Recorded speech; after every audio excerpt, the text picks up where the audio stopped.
Jadi untuk penampilan Moonlight Blue yang dominan gelap ini ketika kita lihat di bawah pantulan cahaya lampu ya. Jadi untuk penampakannya seperti ini, dan ini memang real apa adanya. Ini dominan gelap, jadi untuk warna birunya sendiri itu lebih soft ya. Jadi lebih nonjol untuk warna hitamnya. Assalamualaikum warahmatullahi wabarakatuh. Berjumpa lagi bersama saya di channel Bayu Abraslur. Gimana kabarnya? Tentunya dulur-dulur selalu jaga kesehatan dan jangan selalu jaga imet ya lur.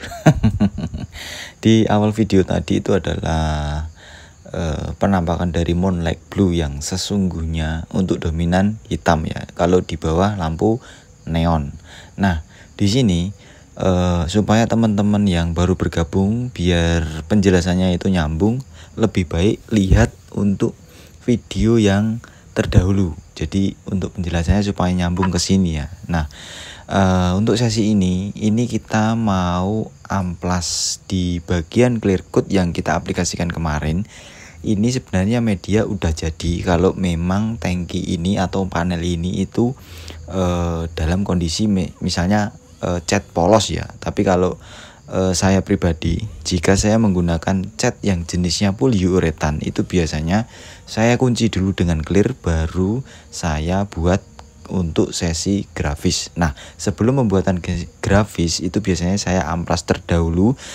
Untuk amplas di sini saya pakai grid 800, terus nanti kita akan balas untuk grid 1000. Emang kenapa mas? Misalnya kalau cat PU kita langsung lanjut grafis gitu tanpa di clear dulu. Sebenarnya gini teman-teman, kalau misalnya kita mau grafis terlebih dahulu itu juga nggak jadi masalah. Yang penting sesi grafis itu tidak memakan waktu lebih dari 1 jam gitu ya. Jadi teman-teman kalau misalnya mau grafis ataupun mau pasang stiker gitu ya, kalau misalnya waktunya lebih dari 1 jam, mending dikunci dulu dengan clear coat. Supaya apa? Ketika teman-teman memaksa lebih dari 1 jam, bahkan lebih dari 2 jam atau 3 jam, 4 jam, nanti clear coat yang akan kita aplikasikan itu tidak bisa menempel sempurna pada cat atau base coat yang kita aplikasikan. Seperti yang video pernah kita bahas ya. Jadi kita dapat kiriman dari temen itu mengeluhkan bahwasanya clear coatnya itu nggak bisa nempel dengan sempurna dan jangka panjangnya itu bisa dikupas seperti stiker. Setelah kita koreksi, setelah kita analisa, ternyata base coat PU itu dijeda kurang lebih 8 jam. Nah, akhirnya jangka panjangnya clear coatnya itu bisa dikupas. Nah, jadi itu alasan pertamanya. Terus di sini untuk sesi pengamplasan kita pakai mode dry sanding atau mode kering. Terus untuk di bagian-bagian yang lebar itu saya pakai orbital sander, dan di bagian-bagian lekuan yang nggak bisa terjangkau oleh orbital sander kita pakai yang manual. Nah, untuk pengamplasan di sini saya pakai interface atau tatakan yang seperti busa tadi. Itu supaya apa? Ketika kita ngamplas di bagian-bagian yang ada sudut itu nggak terkikis lebih dalam, jadi aman untuk bagian clear coatnya nggak terkikis sampai ke base coat. Nah, setelah pengamplasan seperti yang teman-teman lihat yang ada di video ini, sudah kita proses untuk grafis ya. Untuk sesi grafis mungkin saya tidak lampirkan secara detail karena untuk proses grafis silahkan teman-teman kalau mau belajar grafis bisa scroll video saya yang terdahulu ya. Tinggal teman-teman cari video grafis simple, grafis tribal, itu pernah saya bahas. Dan tadi saya bilang alasan pertama karena clear coat nggak bisa nempel dengan sempurna kalau kita jeda terlalu lama. Terus alasan kedua, di sini Moonlight Blue sendiri itu memiliki kandungan candy tone. Jadi kalau kita mau paksa langsung naik ke warna yang lebih cerah, itu biasanya warna candy itu rawan sekali meresap ke warna yang cerah. Nanti misalnya gini, warna candy biru, terus kita aplikasikan warna putih tanpa kita kunci dulu menggunakan warna hitam, itu biasanya warna putihnya itu bisa keresap oleh warna birunya. Jadi alangkah baiknya kalau main Moonlight Blue di atasnya ada grafis, itu lebih baik di clear coat dulu, dikunci dulu kering baru di grafis. Itu untuk alasan kedua. Nah, oke. Untuk clear coat di sini saya menggunakan AXT. Untuk mixing rasio sendiri yang saya pakai ini masih sama yang kemarin kita pakai ya di video sebelumnya. Jadi untuk mixing rasionya itu di 2:1, thinner 10%. Dan di sini mungkin ada teknik yang sedikit saya bedakan karena di sini kita akan nge-clear di atas clear supaya nggak rawan terjadi yang namanya keriting. Sebenarnya nggak jadi masalah sih ya, tapi di sini saya ingin ngasih trik untuk teman-teman yang mungkin masih nemuin atau masih takut ketika nge-clear di atas clear terjadi keriting. Jadi gini, untuk fan pattern kita buka full ataupun fan pattern kebutuhan teman-teman diatur sendiri, terus di fluid kita pakai di setelan 2 ulir. Kenapa untuk fluid saya main di 2 ulir? Karena di sini kita pengen membatasi cairan yang keluar ya dari spray gun. Jadi teman-teman kalau misalnya takut langsung basah, biasanya kan teman-teman takutnya keriting ya. Jadi tanpa harus disaur-saur dulu. Jadi gini, analoginya misalnya kita numpukin 5 kertas itu secara berkala 1, 2, 3, 4, 5. Karena di bagian fluid kita sudah batasi di 2 ulir, otomatis tembakan itu akan relatif cukup kering dan itu akan membantu penguapan thinner lebih cepat. Nah, jadi kalau penguapan thinner lebih cepat, maka thinner tidak akan meresap ke bawah dan tidak akan menimbulkan yang namanya keriting. Nanti setelah kita aplikasikan di setelan 2 ulir, setelah kita aplikasikan 2 lapis, nanti kita sambil amati, misalnya media sudah benar-benar aman. Di sini untuk peluit kita akan tambahkan lagi untuk mendapatkan wet look ataupun mendapatkan thickness atau ketebalan. Di sini untuk peluit kita akan tambah di 2 ulir lagi. Jadi yang pertama 2 ulir, kita tambah 2 ulir jadi 4, maka keluaran clear yang akan dihasilkan oleh spray gun itu relatif cukup basah. Jadi di sini kita untuk mengejar thicknessnya atau wet looknya gitu ya teman-teman. Karena terus terang di bagian pengekliran ini yang setelah penggarafisan ini, kita itu memang benar-benar butuh lapisan yang ideal atau thickness ketebalan yang ideal. Karena di setelah ini kita akan lakukan pengamplasan lagi untuk mengambil atau meratakan bagian grafis yang kita buat ini. Karena setelah penggrafisan itu biasanya ada timbul bekas solasi yang kita buat untuk sesi grafis ini.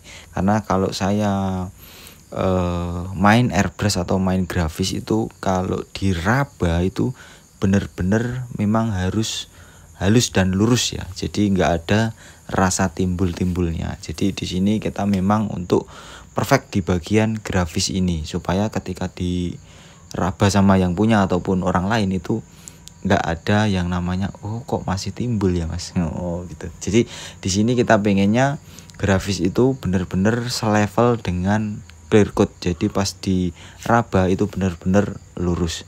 Nah di sini untuk sesi pengekliran kita lihat dulu. Nah, di sini setelah kita tambah fluid tadi ternyata masih aman dan di sini kita akan tambahi lagi 1 lapis lagi. Setelah clear coat ini nanti kita akan keringkan dulu sekitaran berapa jam ya. Ini kita nge-clear di malam hari, mungkin besok siang jam 9 kita akan amplas lagi, ataupun kalau misalnya nggak sempat ya mungkin sore kita akan amplas lagi. Oke, di sini untuk pengekliran terakhir kita akan stop sampai di sini. Nanti setelah kering kita akan lihatkan hasilnya apakah ada yang aneh-aneh atau enggak. Biasanya sih kalau saya nge-clear di atas clear ataupun apapun itu biasanya aman. Yang penting untuk thickness itu diperhatikan dan tingkat pengeringan diperhatikan. Dan satu lagi, pengamplasan pengambilan grit itu benar-benar diperhatikan, jangan sampai meninggalkan baretan yang terlalu dalam gitu ya. Oke, setelah clear coat sudah kering, di sini kita bisa lihat sendiri ya hasilnya seperti ini. Nah, teman-teman bisa lihat sendiri. Namun di bagian grafis itu masih ada rasa-rasa timbulnya. Oke. Untuk yang lain itu saya pastikan aman sih. Kalau misalnya ini memang warnanya hanya polos saja itu mungkin nggak saya akan amplas lagi, dan itu sudah layak. Jadi karena di sini kita pengennya grafis itu benar-benar lurus, ya mau nggak mau kita akan amplas lagi, baru kita akan clear coat lagi. Untuk penampakan Moonlight Blue di sesi ini benar-benar teman-teman sudah melihat Moonlight Blue yang dominan gelap itu memang tampilan dia ketika di dalam ruangan kena lampu sama dengan di luar ruangan yang kena cahaya matahari itu sangat berbeda. Jadi kalau ketika kena lampu dia memang rada sedikit menonjol untuk warna birunya, tapi kalau di tampilan luar atau di luar ruangan terkena cahaya matahari dia akan lebih nonjol hitamnya. Jadi teman-teman kalau misalnya pengen beli Moonlight Blue yang standar atau Moonlight Blue yang dominan gelap, itu kembali lagi ke selera teman-teman ya. Jadi misalnya teman-teman mau beli nih di pihak tokonya, teman-teman bilang aja, Mas minta tolong di sepil warnanya di atas, di luar ruangan sama di dalam ruangan. Jadi teman-teman bisa menentukan. Jadi teman-teman nggak salah berekspektasi ya. Mas kok saya pengennya Moonlight Blue yang dominan gelap kok jadinya masih biru-biru banget ya gitu. Itu kalau teman-teman nggak request dari awal-awal gitu ya. Oke, untuk pengamplasan di sini untuk di bagian grid yang kita pakai di bagian grafis itu ukuran 600 terus terang. Untuk pengikisan pertama nanti kita sambut lagi ukuran 800, terus kita sambut lagi terakhir itu ukuran 1000 ya teman-teman. Masih sama tekniknya. Kalau ngamplas diperhatikan sambil dilihat supaya nggak kecolongan atau sampai jebol. Tapi kalau di pengamplasan yang mode descending seperti ini sebenarnya lebih enak ya. Jadi lebih tahu media mana yang sudah diamplas atau media mana yang belum diamplas tuh kita tahu. Karena di situ kita secara langsung kita akan melihat tampilan clear coat ataupun catnya. Kalau sudah diamplas itu pasti akan memutih atau ngedoff. Tapi kalau kita main mode wet sanding atau mode basah itu akan lebih sulit untuk menentukan mana media yang sudah diamplas, mana yang belum. Karena di bagian kalau pengamplasan di mode wet sanding sendiri itu terus terang ya, kalau clear coat kena air diamplas itu dia nggak bakal kelihatan, dia pasti akan masih kelihatan mengkilat. Nah caranya gimana? Ya diamplas dari urutan, misalnya dari titik A ke titik B ataupun sediakan kanebo. Jadi setelah amplas kita lap kanebo, nanti kelihatan. Jadi gitu ya. Ya pokoknya kalau ngamplas dihati-hati lah untuk pengambilan grid, pemilihan grid itu dihati-hati banget. Jadi jangan sampai terlalu kasar, nanti akan menimbulkan baretan yang dalam. Jadi kalau sesi clear berikutnya biasanya kalau baretannya masih dalam itu biasanya diresap oleh thinner yang dibawa oleh clear coat.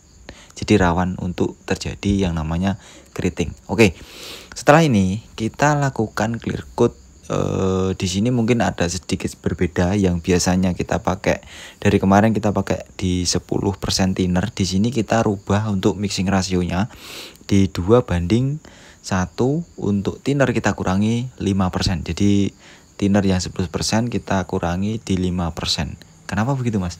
Jadi gini ya, ini clear coat sudah berkali-kali kita clear. Jadi untuk di tahapan terakhir, di tahapan sesi terakhir ini kita pengennya dapetin hasil yang maksimal dan untuk safety ketika mungkin jangan sampai terjadi keriting gitu. Jadi untuk tekniknya thinner kita kurangi supaya apa? Supaya mendapatkan hasil glass finish yang ideal dan ketebalan yang ideal dan tidak mengalami yang namanya terjadi keriting. Nah, untuk tekniknya, untuk settingan spray gun mungkin di sini ada sedikit berbeda karena viskositas yang dihasilkan oleh clear coat yang terakhir ini itu mungkin akan berbeda dari clear coat yang pertama. Kalau yang di clear coat pertama itu mungkin dia agak sedikit encer karena thinnernya 10%, di sini kita kurangi lagi. Jadi kemungkinan besar viskositasnya itu akan lebih tinggi, jadi lebih kental. Nah, untuk settingan di sini untuk clear coat pertama atau tembakan pertama kita bikin di 3 ulir ya, nggak jadi masalah karena thinnernya ini cukup sedikit. Dan untuk nanti pengambilan glass finish atau wet looknya kita mungkin akan tambahi sedikit di 1 ulir. Jadi nanti totalnya sama sih, sebenarnya totalnya nanti di 4 ulir ya untuk setelan fluidnya untuk keluaran dari clear coatnya. Nah oke, di sini kita clear dan kita amati. Teman-teman nggak jadi masalah kalau misalnya teman-teman ragu ya diamati dulu, diamati. Kalau benar-benar aman baru fluidnya kita tambah lagi 1 kali. Jadi di sini kita dapat setelan pertama kita 3 ulir untuk fluidnya, terus terakhir pengambilan wet look kita tambah 1 ulir, jadi total keseluruhan itu 4 ulir ya. Jadi teman-teman kalau nge-clear usahakan benar-benar diambil untuk thickness atau ketebalannya, karena gini, semakin tipis clear coat itu biasanya jangka panjangnya akan absorbnya lebih tinggi. Jadi kalau bill film atau lapisan kita perhatikan dari awal, kemungkinan besar absorb atau drop kinclongnya akan lebih relatif terantisipasi. Jadi nggak ngedrop banget gitu ya teman-teman. Jangan asal nge-clear, jangan asal tambah thinner, jangan punya bayangan wah tambah thinner biar irit, jangan. Karena menurut saya thinner itu dia hanya pengencer ataupun thinner itu sampah, karena thinner itu setelah penguapan dia akan pergi meninggalkan clear coat gitu ya. Jadi untuk ketebalannya itu pasti akan berbeda. Dari clear coat basah dengan clear coat yang udah kering itu akan berbeda karena ditinggal oleh yang namanya thinner tadi gitu ya teman-temanku. Oke, untuk pengekliran sudah selesai, nanti kita akan jelaskan lagi. Nah seperti itu tadilah yang saya jelaskan di dalam video ya untuk teman-teman, bahwasanya kalau teman-teman pengen melakukan clear ulang ataupun clear di atas clear, untuk kebutuhan misalnya clearnya di awal gagal mau di clear lagi, ataupun untuk kebutuhan airbrush. Jadi untuk bill film ataupun thickness clear awal itu harus diperhatikan ya, supaya ketika saat sesi pengamplasan itu media atau clear yang pertama itu nggak rawan terkikis dan jebol. Jadi lapisan awal itu diperhatikan. Dan untuk hasilnya seperti ini ya lur ya. Ini sebenarnya warnanya moonlight blue, tapi yang dominan hitam. Ini kalau kita kasih seperti ini ya kita kelihatan ya, birunya kelihatan. Kalau dijauhkan gini birunya hilang, hitamnya yang nonjol. Nah untuk pembelian cat teman-teman bisa cek di kolom deskripsi, nanti saya cantumkan untuk pembelian cat efek ataupun cat matching color juga bisa. Oke, saya pamit undur diri. Thank you for watching teman-temanku semua. Semoga videonya bermanfaat. Kalau ada pertanyaan silahkan ditanya-tanyakan. Oke lur, untuk hasilnya seperti ini. Wow, yang ini di clear ulang karena untuk merapikan motif ini ya. Nah yang dua ini enggak kita clear, jadi clear pertama selesai, yang ini kita clear ulang untuk merapikan sini. Thank you. Oke teman-teman, hari mau hujan. Kalau ini tadi saya pinjem dari orang yang ngerakit, jadi saya bukan ngerakit. Sebelum dibawa pulang saya pinjam dulu untuk saya review. Untuk hasilnya seperti ini. Dari jauh kelihatan memang dominan gelapnya nonjol banget ya, bisa dilihat sendiri. Dan ini kemarin yang di repaint itu hampir full body, rangka, terus bak mesin, block top, bottom sama bodinya ya. Terus untuk urusan yang teman-teman pertanyakan, bahwasanya kalau mau nge-clear ulang itu harapannya thickness di awal atau lapisan di awal itu diperhatikan ya. Jadi pas ketika pengamplasan itu nggak khawatir yang namanya jebol dan mengindikasi yang namanya keriting. Terus untuk urusan clear coat di sini yang ini kita clear ulang kemarin untuk meratakan motif airbrush. Terus untuk selebor belakang dan selebor depan ini tidak kita clear lagi karena kita tembak sekali jadi gitu ya. Oke teman-temanku semua, untuk kalau dilihat dari sebelah kanan memang kayak RX King, tapi kalau dilihat sebelah kiri dia itu RXS. Nggak apa-apa, yang penting juragan sudah mempercayakan proyeknya sama kita Dan saya pamit undur diri, semoga videonya bermanfaat. Jangan lupa kalau mau beli cat, efek, custom color ataupun matching color di tempatnya Camps Project. Ya teman-temanku semua, saya pamit undur diri. Wassalamualaikum warahmatullahi wabarakatuh.